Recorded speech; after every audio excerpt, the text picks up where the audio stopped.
See, whatever you're doing, however you spend your time, that tells you who you are. So think about what it is you like to create in your life experience. Once I look at how you commit your time, once I do an evaluation on how you spend your time, I can tell you exactly what you're committed to. People that say they have dreams or want to open a business or want to do something differently than what they're now doing, they don't like their jobs, they're unhappy, they're unfulfilled. People who say they want to improve their income level, look at how they spend their time. How they spend their time, the commitment of their time, how they use that will really tell the truth. People who said, I'd like to do better, but you don't find them in vocational or technical schools upgrading their skills and their knowledge, how they spend their time, that will tell you what's going on. People who say they want to normalize their weight, they want to be healthy, but every time you see them, they're eating, that will tell you that they're committed to being obese for the rest of their lives. People tell you they want to stop smoking and they're lighting up at that time.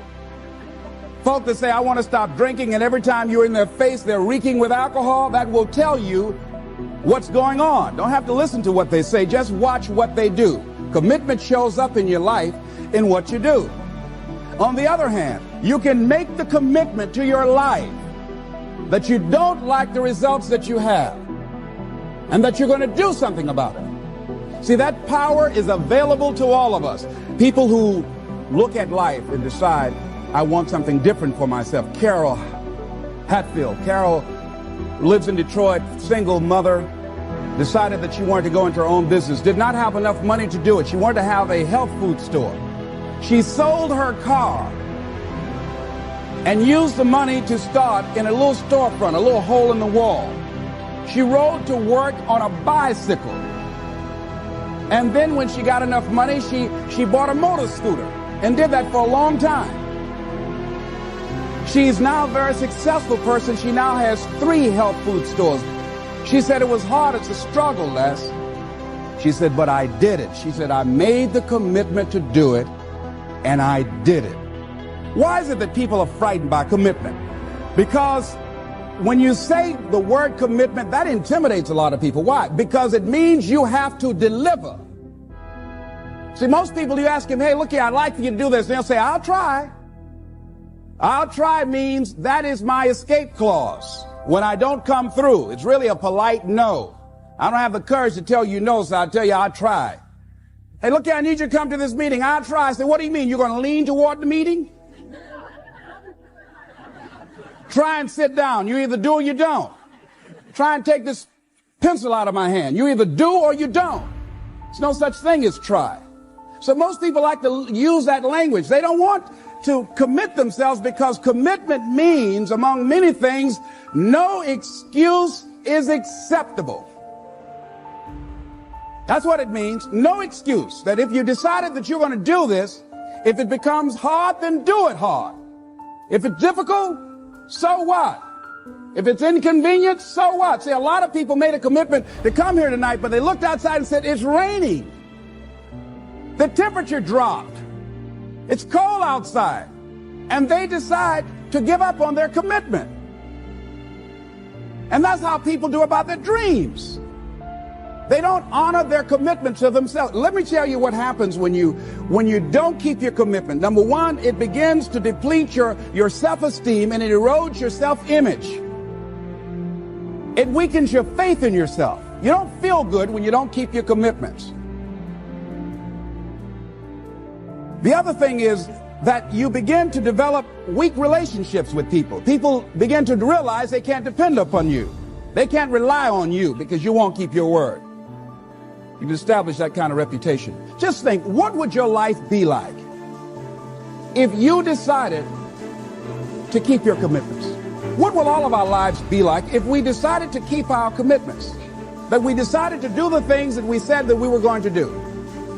That we wouldn't even speak it unless we were going to do it. If we decided just for a week, just see what your life can be like. Just let's do it for a commitment to make it a 7-day commitment that I won't say I will do anything unless I'm going to do it.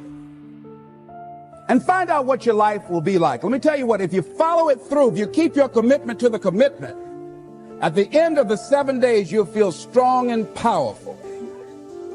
Because by honoring your commitment, each time that you do, that empowers you. whatever discipline that is required, whatever it is that you must do. So I'm suggesting, number one, commit yourself to live in the present.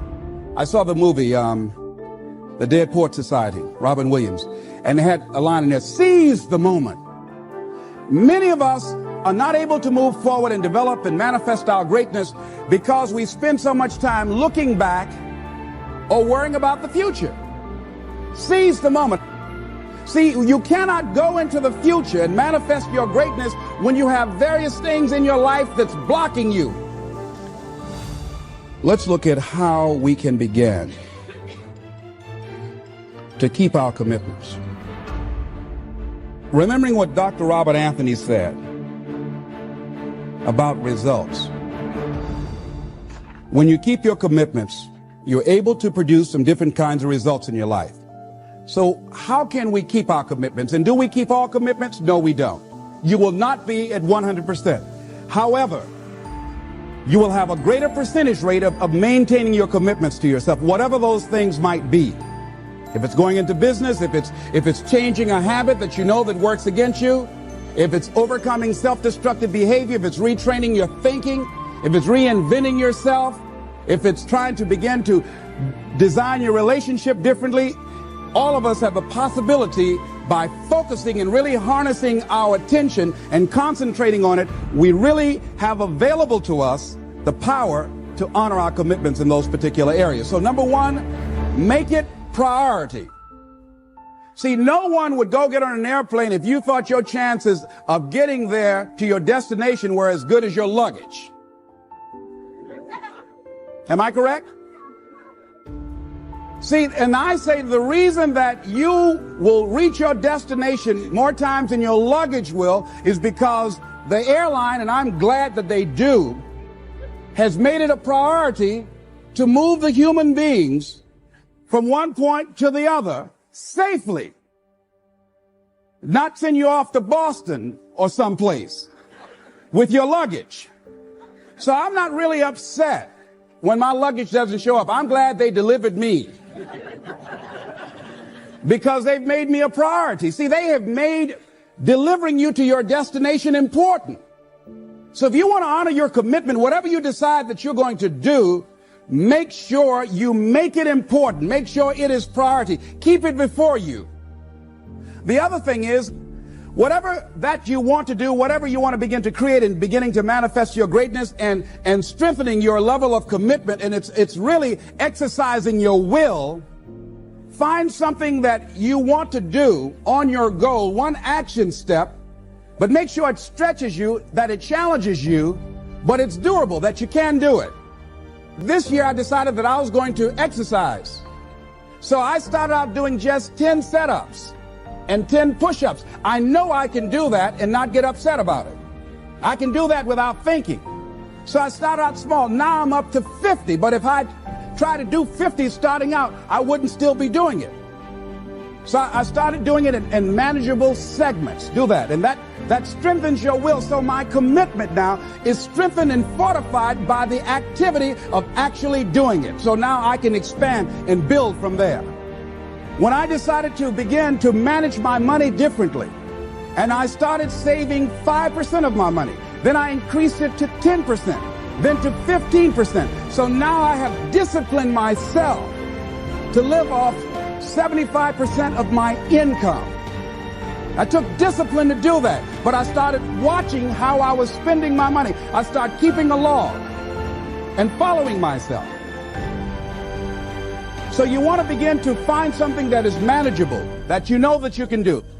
The next thing, in beginning to keep your commitments to yourself, have some friends that will hold you accountable, that won't let you off the hook, that won't tolerate anything less than the best from you.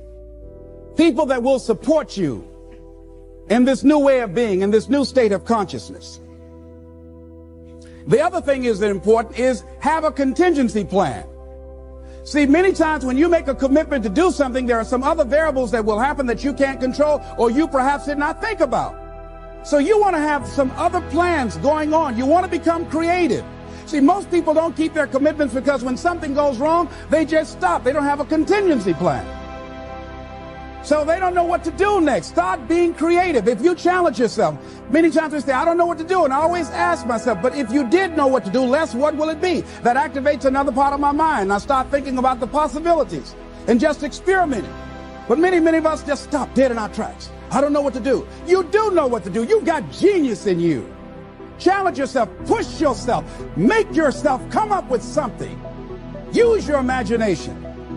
And what you will find is that you know more than you realize that you know. That you're more creative and more resourceful than you realize that you are. And as you do that, the more you do it, the easier it will become. At first, it's going to be a struggle. And after you get into a certain level of consciousness, you will ask yourself, how is it that I didn't see this before? At the level that I'm managing my business now, they say consciousness is what we are. I literally look at myself and say, how is it that I didn't do this before? Why is it that I couldn't see this before? And the reason that I didn't see it before, because I didn't challenge myself. I didn't put myself out here. See, the reason that most of us go through life never discovering our true greatness, literally walking, breathing corpses, the uncommitted life isn't worth living. Why? Because it doesn't produce anything. See, you only make things happen. Your life only counts. You only make a difference when you are committed. When you make a commitment with your life. That's the people that make a commitment with their lives. The people that make a commitment to their customers. The people that make a commitment to their families, to their relationships, are the people that make the greatest impact in life. What is commitment? Commitment is the salesman who says, look here, I'm going to make $1,000 today and I'm not going home. You can turn the lights out. The janitors could be here running the vacuum cleaner. I'm not leaving here till I do it. I used to be a door-to-door salesman. I had X number of TVs. I had a minimum amount that I knew I had to sell every day in order to provide for my mother, who was ill at the time, who had lost her job at the M&M cafeteria because of arthritis. And I said, I'm going to go door to door, and sometimes I would not come home until 1 o'clock at night, knocking on people's door, people closing. What do you want? Would you like to buy a nice working month's television set, no money down? No. What about an Emerson TV? No. Thank you very much. Do you know anybody else that would be interested? No. Thank you very kindly. Knock on another. Hello. Would you like to buy a nice working television set, no money down? No, get away from our door. Thank you very kindly. Do you know anybody else would be? Yeah, my cousin, he lives 2 doors down. Thank you very kindly. I tell him you sent me.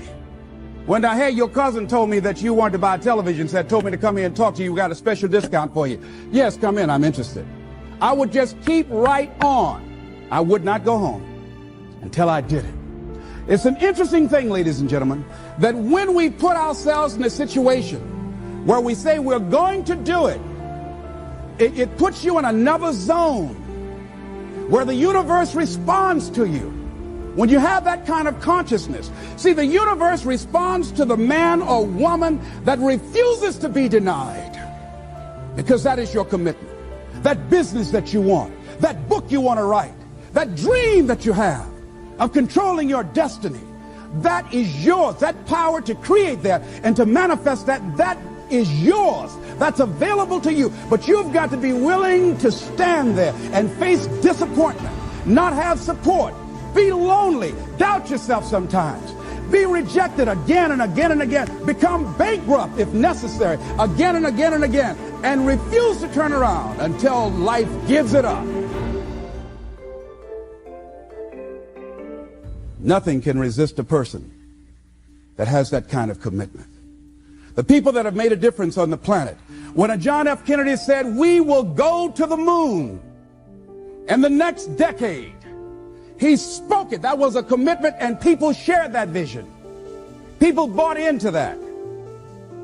We've had all kind of examples in history where people have made declarations, who have committed their lives to bring about a difference. There are people who are taking a stand today against hunger. I guarantee you it will be a part of our past at some point in time. Someone took a stand against polio. It no longer plagues us as it once did, because someone said, it is my commitment to eradicate it from the face of the earth. Someone made the commitment. The reason that we're here and enjoying a democracy that we have, someone made a commitment that whatever is required, if it means that I die. I remember Paul Robeson, here I stand, for I can do no other. And that's how you must be. Commitment means standing up for your life.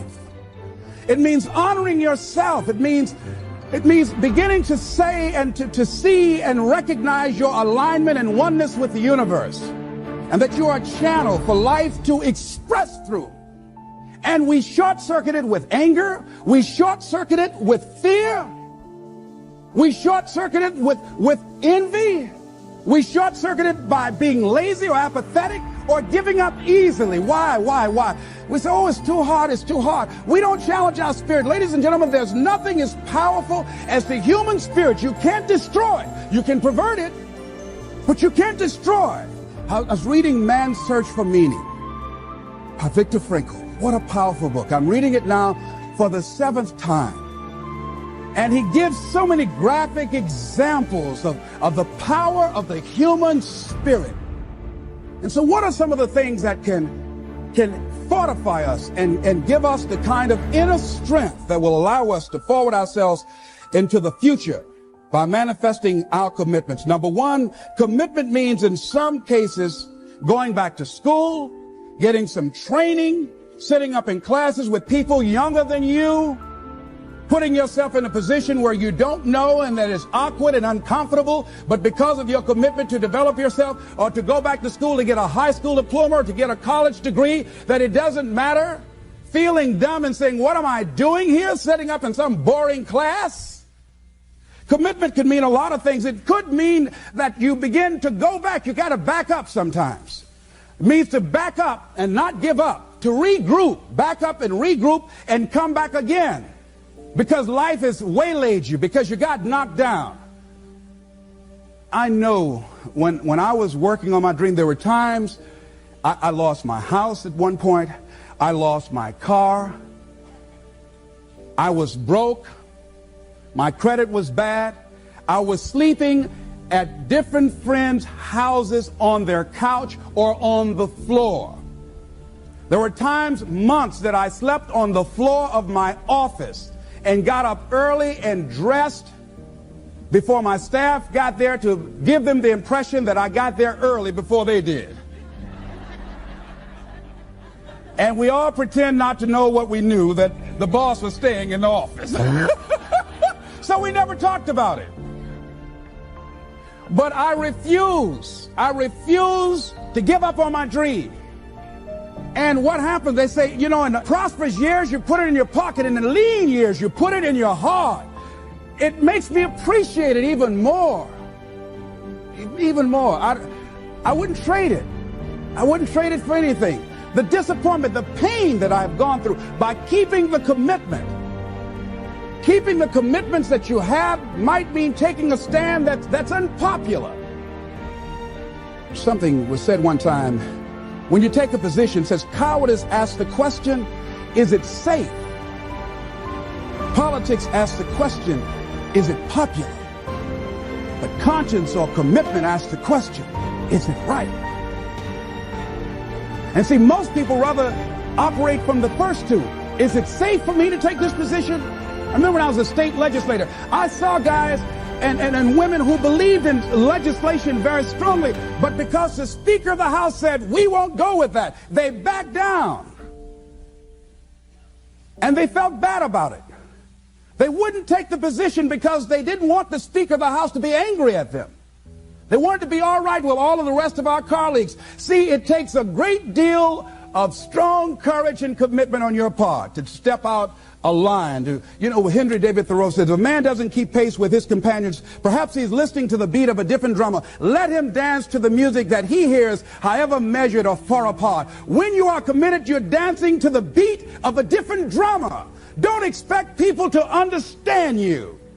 Don't expect it to make sense to anybody why you've got to do this. Why you have got to go. Why you leave. This is a good job. I'm going. They pay you well. I'm going. You just a few years from retirement. I'm going. Why? I don't understand. You don't have to. I'm going for me. Because I've made a different kind of commitment with my life. This is something I have got to do. Commitment. It means taking a stand. Taking a stand for you. It means delivering. It means coming through. What if you don't keep your commitment, Les? What if you give it everything you have and you come up short? Or if you don't give it everything you have, what if you get weak along the way and you throw in the towel on yourself? You surrender to your emotions. What then? A lot of people become discouraged. They become frustrated and they say, oh, what the heck? And they go back to doing what they were doing before, saying it doesn't work. Here's what I suggest. Number one, that does happen. So take total responsibility for it. Just own it. Don't make any excuses on why you gave in or why you didn't come through. Just own it. And face the flak, whatever it is. Stand up inside yourself. Next thing is, assess the situation. How did you get here? What happened that you broke down, that you had a breakdown and you surrendered? What happened? What was going on? See, when I used to go on a diet, and I no longer do that, I've made a commitment to a healthy lifestyle. I used to eat up until 12 midnight on Sunday. Anything that wasn't moving. And on Monday, I would get up and eat a fruit, light fruit breakfast, and for lunchtime, I would fix some broiled chicken and meticulously peel the skin off and eat the chicken, and then eat the skin.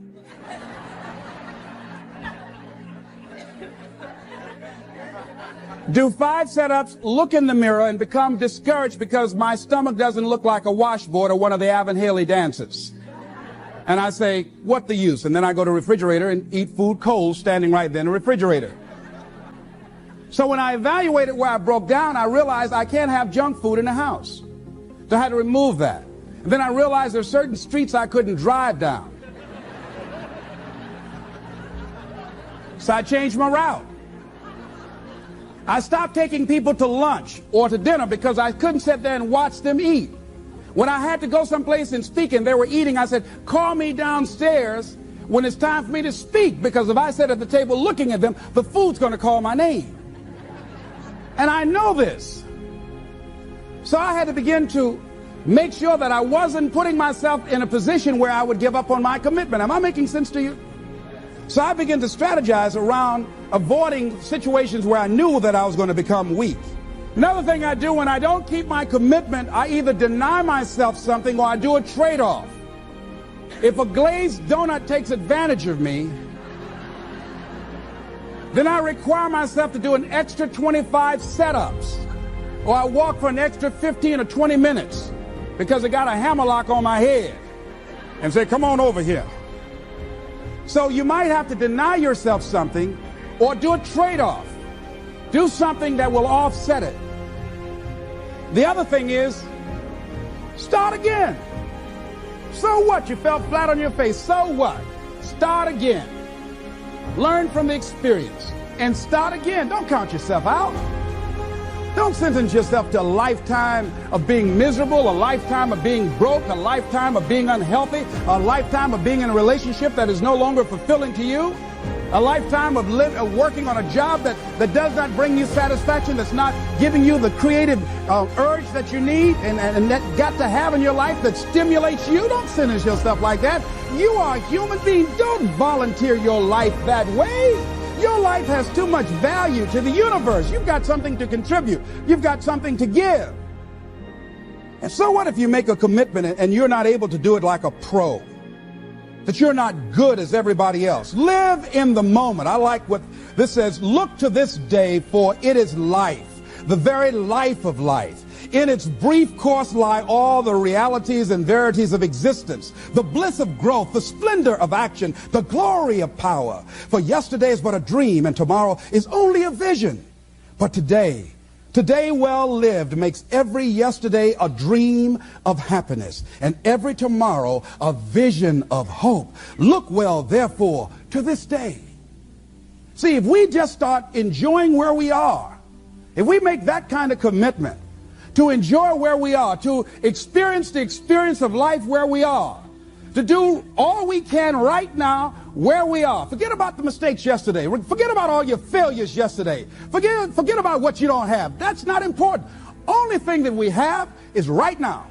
Right now, right now. And I say that life is calling on you to call forth on that. The optimists, which I think one of the most positive groups in the world, they have something called the Optimist Creed, and I like, it says promise yourself. I changed it to commit yourself, because I think that commitment has more power than promise. It says commit yourself to be so strong that nothing can disturb your peace of mind, to talk health, happiness, and prosperity to every person you meet, to make all your friends feel that there is something in them, to look at the sunny side of everything and make your optimism come true, to think only of the best, to work only for the best and expect only the best, to be just as enthusiastic about the success of others as you are about your own, to forget the mistakes of the past and press on to the greater achievements of the future, to wear cheerful countenance at all times and give every living creature you meet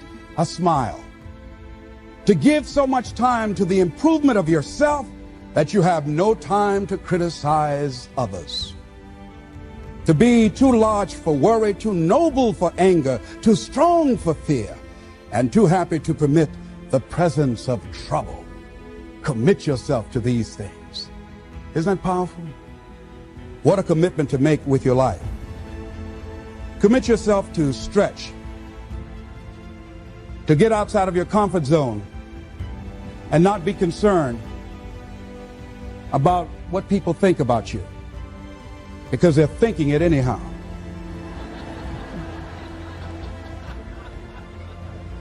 Don't worry about what they will say. They're already saying it. So what do you care? Decide that your life has so much meaning to the planet. Decide that you have something to give. That's why you're here. See, you didn't just show up. You brought something here. You're on a journey. You have a destination, mission to achieve, to do, to implement, to perform, to experience. Decide to commit yourself to be an adventurer in life. Look out on life around you. Look within yourself and say, where is it in my life that I need to make a commitment right now? Where is it? That it might be for your health. It might be to be a happier person. It might be to make a difference in your community. It might be that. Where is it? I say that commitment shows up, and the man or woman who has some idea, some dream that they've been nurturing within themselves, and no one believed it, no one saw it for them, that they weren't masters at it, they weren't experts at it, no one would build a statue and ever call their name and recognize them. They never made it to the front page of the newspaper, but they had something that was theirs, something that was their baby, something that they loved and they believed in, and they just did what they could with what God gave them with their dream. Commitment shows up, and people that are willing to give themselves a chance, who look at their lives, look within themselves and say, I know that this just cannot be it for my life. I know that there's something I'm supposed to do. I don't know right now. Or maybe you do know. Maybe you do know, and you've talked yourself out of it. And I understand that. Because I'm late. No. Everything happens as it should. I got the courage to step out, to become committed. I was seriously not serious before, and I decided, it took me some time to build up the courage to become committed, because it frightened me. So I understand wrestling with it. I wish I could tell you I've been doing this for 20 years. I haven't. I'm just glad that I decided to become committed before I left here. And wherever you are, decide that you're going to commit your life now, and let it show up in your contribution. Let it show up in what you have to share. And whatever commitment that you make, honor your commitment as yourself. Honor your word as yourself. Whatever you put out there, do it with what you've got. I want to thank you very much for your consciousness. This is Mrs. Mamie Brown's baby boy, Leslie Calvin Brown, saying it's been a plumb pleasing pleasure as well as a privilege. Thank you all here.